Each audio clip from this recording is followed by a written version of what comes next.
In this video, I'm going to show you how to hang drywall by yourself. And we're going to do it right now. My number one tip when hanging drywall by yourself, don't. Just don't. Seriously.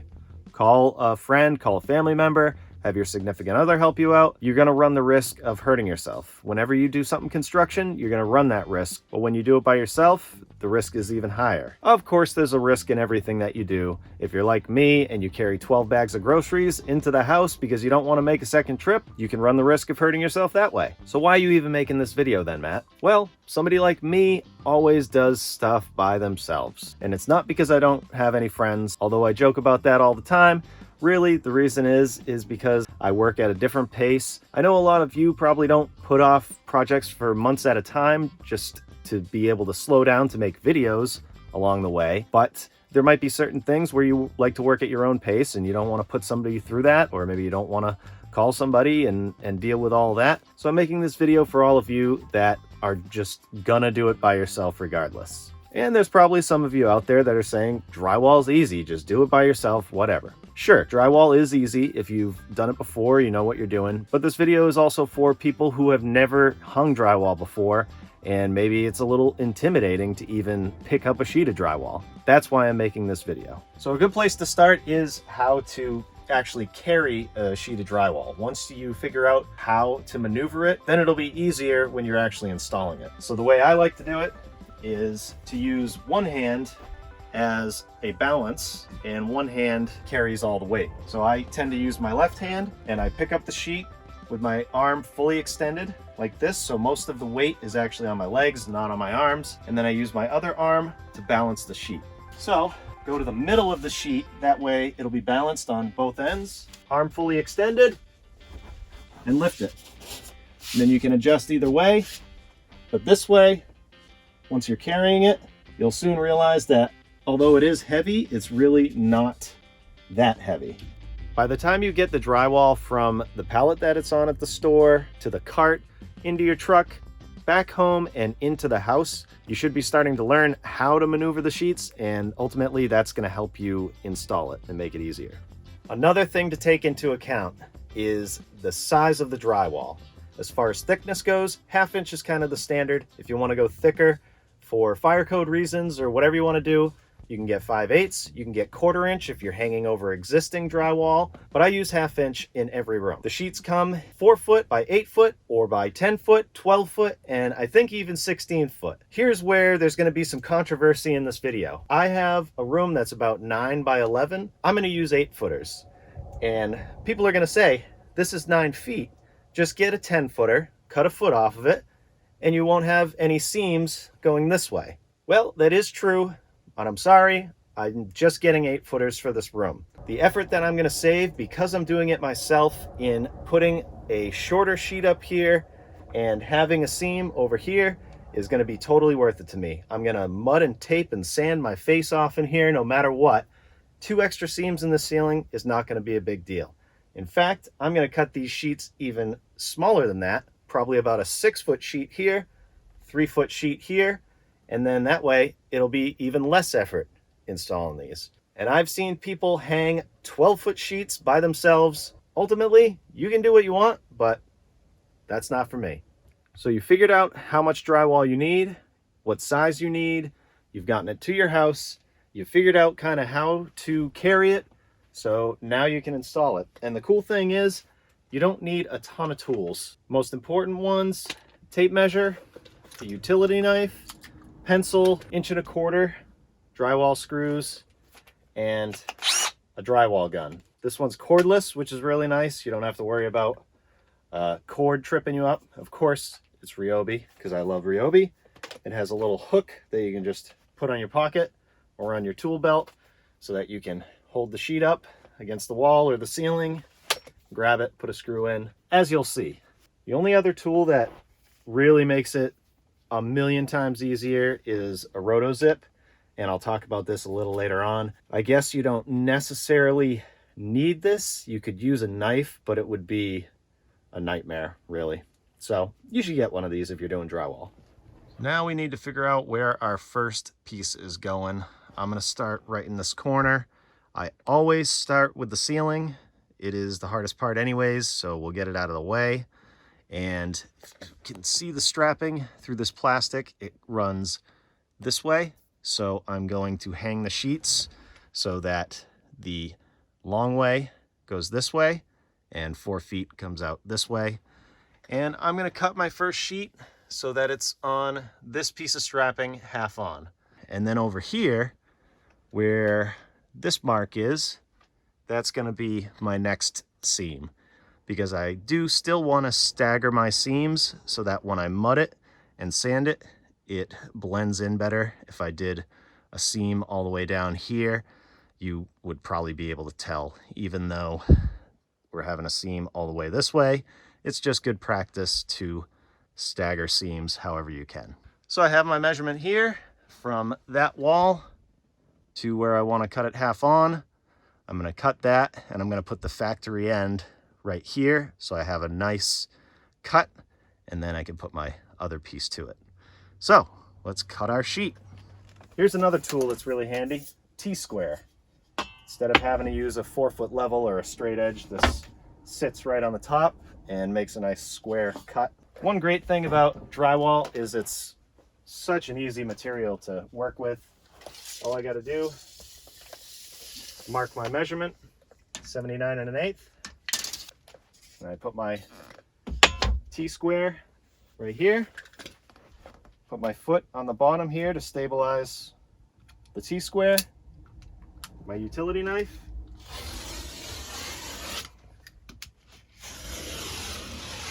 And I pick up my sheet. Just push it like that. Extend my knife all the way. Cut through the backside. And I can use this piece as a cut, maybe in that closet. Here's my first sheet. These right here are the secret sauce to hanging drywall by yourself. Basically gonna put them right here against this top plate. Make sure it's hanging a 1/2 inch down from the strapping. And this is gonna be your friend. This is gonna be your helping hand when you hang this sheet. You're gonna butt it up into here. This end will be held up, and you can hold it on the other end and screw it into place. Then you take these out, move them wherever you need to. You can even put these on the other end, put that screw in loosely, and twist it to hold up this side of the sheet if you want to. Secret sauce. Almost forgot. Mark where your strapping is. That's important. Just take your time. Be careful.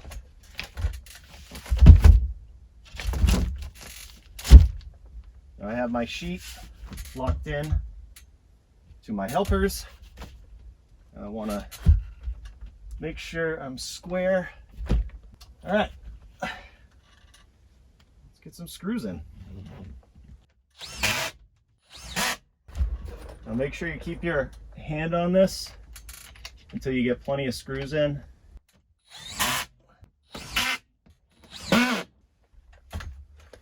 Okay. So the first sheet is up. I like to put 5 screws in each piece of strapping, and then on the end I like to do 6 screws just to make sure that seam is going to be secured good. Obviously there's some kind of dip or something going on here, that's why I put multiple screws. And you just want to put the screw in just enough so that it'll hold the sheet. That one might be even a little too deep. Just sunk in enough where you can mud over it and sand it, and you'll be good, but you don't want to break the paper. So this room is at a square, and you can see I have a gap right there and a gap over here, which is fine. I decided to split the difference. When I put it up there, I put it tight against that wall, and I had a huge gap here, so I decided to hold it away over here. And that just means that this gap is going to get a little bit bigger. When I put my next sheet up, that'll be fine, because I have sheets going up here on the wall. I could have cut this over here to make it square, but either way you want to do it is fine. And obviously, if you have lights or anything in the ceiling, you want to mark those before you put the sheet up. I have my diagram right here for where the lights are going, and I know where my smoke detector is over here, so I can do all that afterwards. So for the next sheet, I'm going to measure from here to here, 33 and a half, 33 and a half. That's weird. Okay, I'm not going to complain. I'm going to cut it about 33 3/8 just to give myself a little bit of wiggle room. Now this sheet, I'm going to do factory edge to factory edge right here. Nice. And I'm going to make sure it's lined up right here and leave a gap over here. So that way when I put this piece up, that is a nice seam. And I missed. And I don't like to go too close to the edge.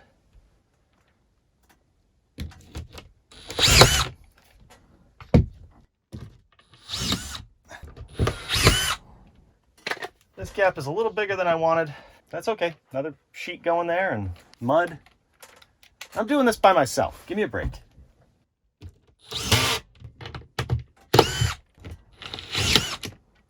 And there you go. Full row. And now, next one. Measure from here, half on this strapping. Cut it right there. And then move along the same way for the rest of the ceiling.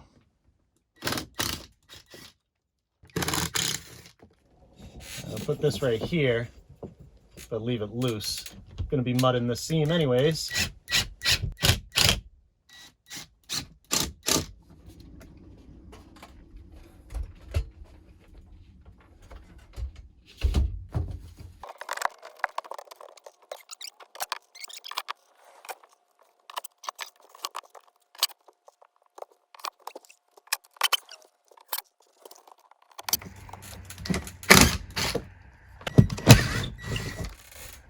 By the way, if you don't have a drywall gun or you don't want to buy one just for one job, you can get one of these dimplers. It's the same exact thing. It's already preset. I just put some electrical tape around the top because the bit tends to pop off sometimes. And that would be a lot cheaper than buying a drywall gun. Just keep that in mind.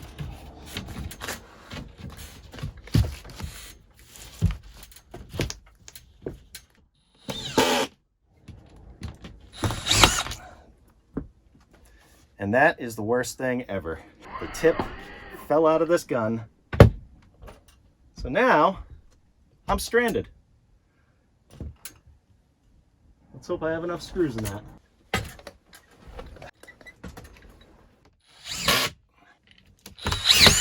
So from now on, backup plan. Phillips screwdriver.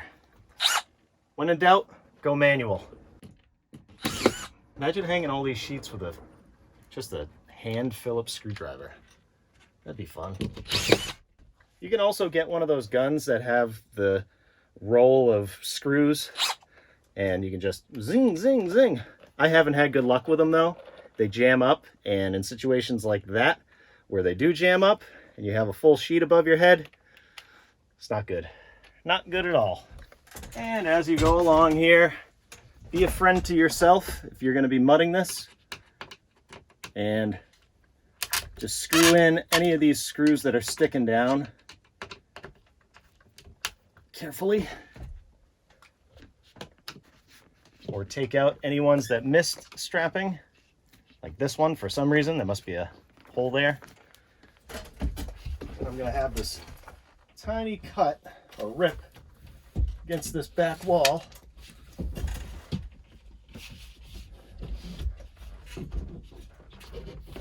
And there. And there.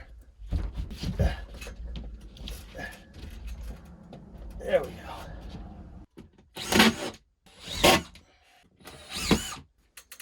Lefty? Not bad. Yes. Perfect. Nice and tight. All the way down. I don't know how I did that. Oh, we can retire our little friends for this job. I put a just in case screw in that one. That's how I roll.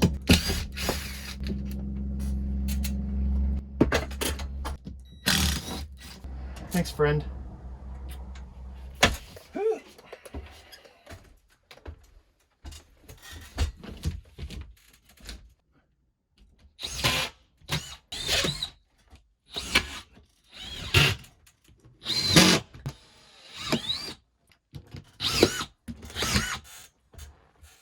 Ceiling is done. Let me show you what I did over here. On the end here, I had about a 6-inch piece, so I did this in multiple pieces.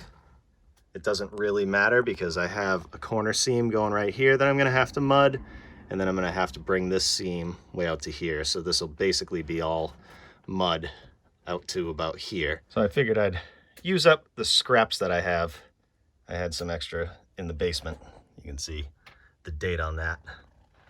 This stuff is a little older than the new stuff right here. Okay, moving on to the walls. First step, pick a wall and mark the studs on the ceiling.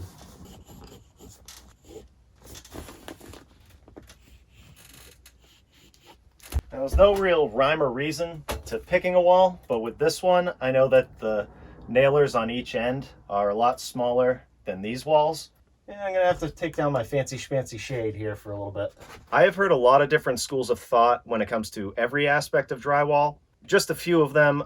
Some people like to hang their sheets vertically, which means they'd have a seam right here and right here, just 2 seams.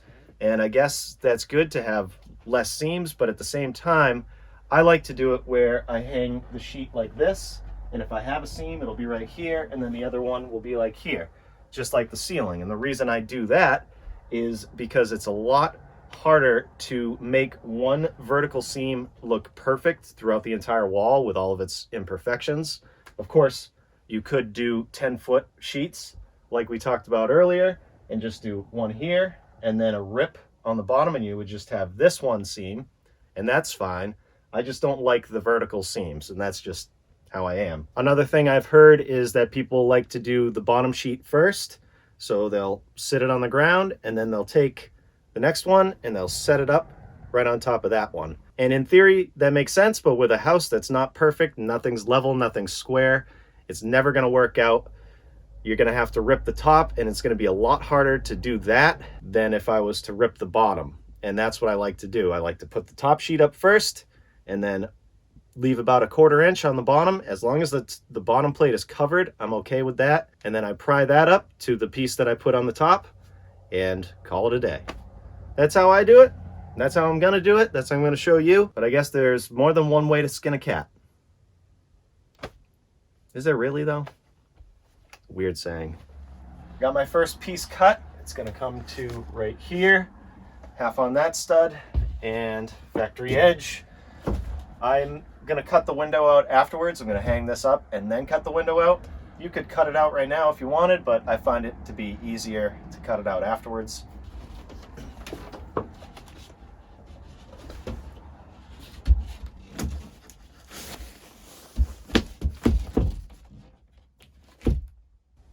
Not perfect.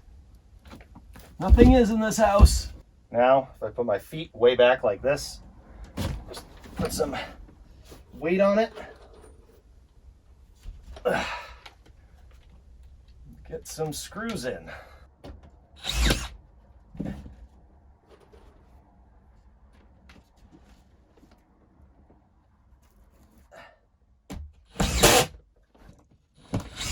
Same thing, I like to do 5 screws in every stud.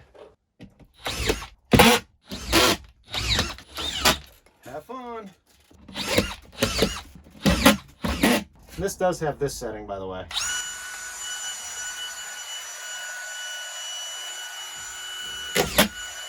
You want to be all professional like.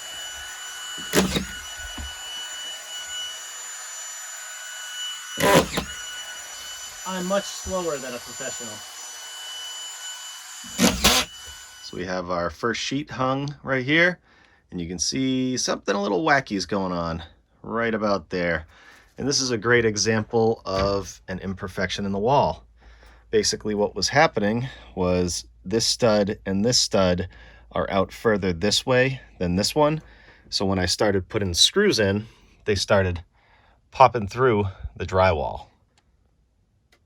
Just like that right there. So what I had to do was put a whole bunch of screws in here and get them to the point where they wouldn't be breaking through the paper, like this one and this one,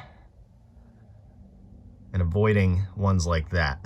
So I've gotten it to a point where the drywall just won't move around. It looks a little goofy, but it's all gonna be mudded in anyways. You just wanna make sure there's not gonna be any movement, because then these screws will start popping down the line. Now before we hang this sheet, I wanna show you how I'm gonna cut this out and show you how that Rotozip tool works. So when I say Rotozip, this is the tool that I'm talking about. Rotozip is actually the brand name. This is made by Bosch. I think it's called a Rotary tool or a Rotary saw. I think that's the official name, but I call it a Rotozip because it's easy to remember. And it has two different types of bits. You have the standard point bit, and then you have these, which have a guide tip or a tracing tip. And what that looks like is these right here. This is the guide tip. This is the standard one. And this is the one I like to use when I am cutting around plastic boxes for electrical, metal boxes for can lights, or when you go around framing. That way, if you use this, it won't accidentally cut into the boxes or the framing too much like this one tends to. You could still use this one to go around that stuff, but if you don't have a lot of experience with a saw like this, this one is definitely the way to go. It makes it a lot easier. So I'm gonna change out the bit that's on here and cut out that window. By the way, you can just use the utility knife and cut this. You can cut the back side before you put it up and then cut it here, or you can just keep cutting through it until you're through, but that will take a while. And also in certain situations, I like to use my drywall saw. This is kind of a small area, but you just use this to guide the saw, just running along here. And I like using this where I can because it doesn't create as much dust. But I'm going to use the Rotozip because it's going to be real easy. I'm just going to open the window and hope that most of the dust goes outside. I'm just going to take my Rotozip with the guide tip and use this framing right here to guide this saw to cut this drywall out.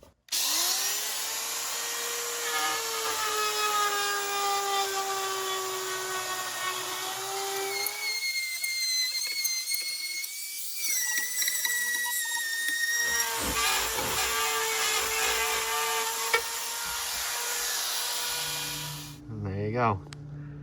And you can see that this is marked up a little bit from the tip. That would be a lot worse if you were using a standard tip. That looks pretty good. And then we can put this piece up.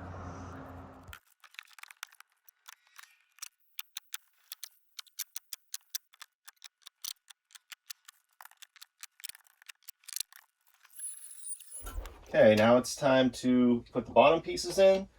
And I like to stagger my seams. If this window wasn't here and the seam was right here, I would make sure to stagger the seams. It doesn't really matter when there's a window there. And sometimes I like to put seams like here under the window because it's a shorter seam and less mud, less tape. But what I'm going to do is go over here where there's a double stud, and that way I can use this full 8-foot piece. So the first thing I want to do is cut it to length. It's already cut to the length I need, and then we're going to rip it. So we're going to rip the bottom of it. So this is where you want to be mindful of where you want your factory seam to land. I want it to be here. So that factory seam is right here. So I want to rip this. I want this to be on the bottom. And it's a lot harder to cut when it's down here. So make sure you flip your sheet accordingly. And then I just want to measure in a couple different places. 46 3/4, 46 1/2, 46 1/2, 46 1/2. So I'm going to cut this to about 46 3/8. I'll have a small gap at the bottom. That'll make it easier to work with here. I don't want to jam it in there, and I'll use my knife to make a mark and actually dig it in to the drywall.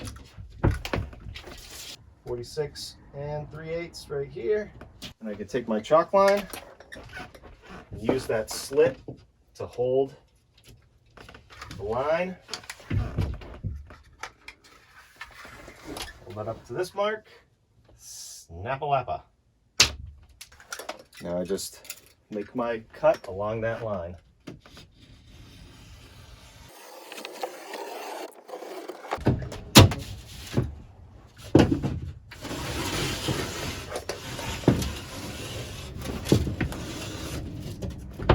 Okay, so now I want to be mindful of where my boxes are. I have one that this sheet is going to go over. I'm not going to cut it out right now. I'll cut it out with the Rotozip afterwards, but I want to mark it. So the sheet is upside down, so this is actually going to be going here. So I'm going to measure to the center of that box, 27.5, and then mark right here, 27.5, and then from this drywall, because that's going to be tight, not from the bottom, not from the floor, 30.5. So measure upside down, 30.5. Connect those marks. That is the center of my box. I just make sure that all the wire is tucked in nice. And I'm good to install this sheet.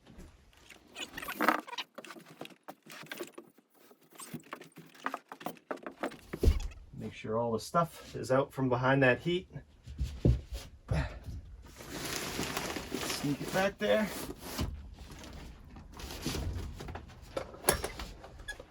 Sitting on something.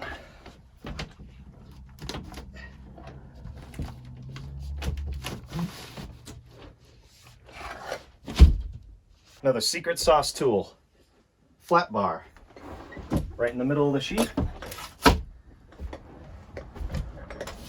Hold the sheet tight so it doesn't go over that seam, and then gently step on that flat bar, and that'll tighten that sheet right up.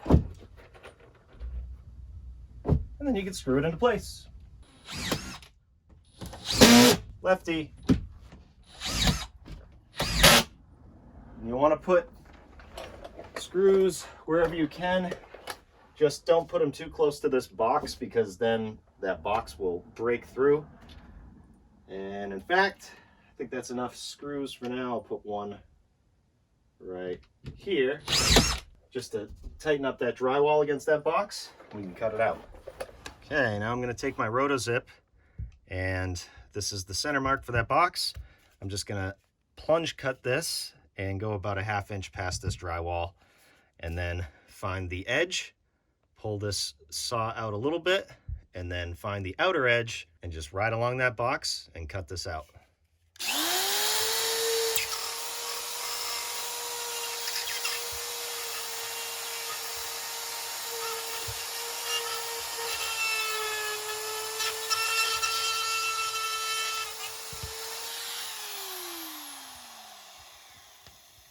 That's good. It also helps to go counterclockwise. I gotta tell you though, I don't like these required insulated boxes because it holds the drywall out. It sits on the flange of these boxes, and then when you put screws in, sometimes this drywall will break, and then you end up having to mud it. That's not bad though.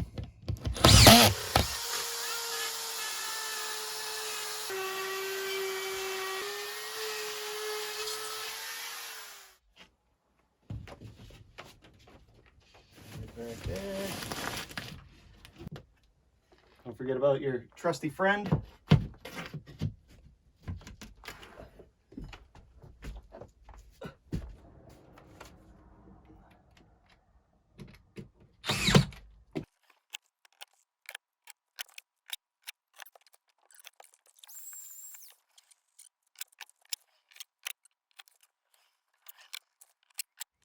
If you can do what I just did on the ceiling and on the walls, I have all the faith in the world that you can drywall an entire room by yourself.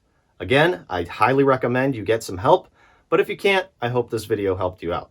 I have a couple more videos on drywalling and taping and mudding. I'll leave links to those videos in the description of this one, along with a playlist of this entire room remodel. And if you want to see more videos like this, you can click hereish and check those out. And if you haven't subscribed yet, definitely consider it. Thanks for watching, and we'll see you on the next one.